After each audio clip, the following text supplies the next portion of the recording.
అనే పదం ఎక్కడా లేదు ఉంటుంది తప్ప రాష్ట్రాలకు రాజధాని అనేది కాన్స్టిట్యూషన్లో లేదు. Only seats of governance. ఈ ఫ్యాక్ట్ నిజంగా కూడా ఎవరు కూడా మర్చిపోకూడదు.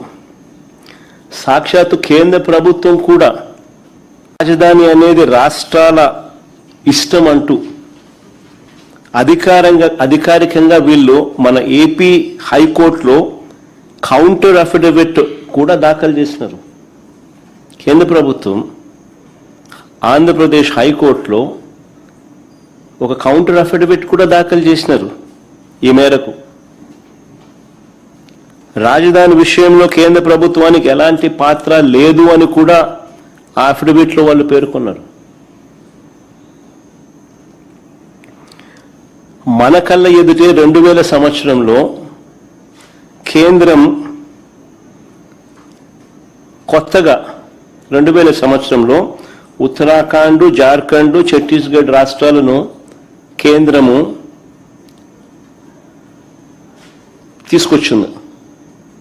మన కళ్ళ ముందునే 2000 సంవత్సరంలో ఆ రాష్ట్రాలకు రాజధానులు ఎలా వచ్చాయి? కేంద్రం ఏదైనా డిసైడ్ చేసిందా? కేంద్రం నిర్ణయించలేదే. ఆయా రాష్ట్రాలు వాళ్ళు నిర్ణయించుకున్నారు.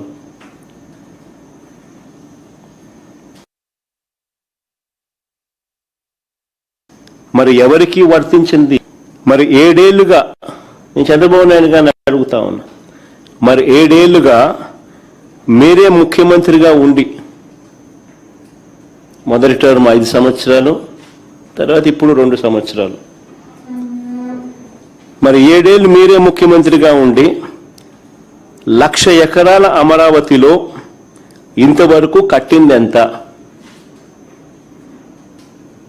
1,00,000 ఎకరాల అమరావతిలో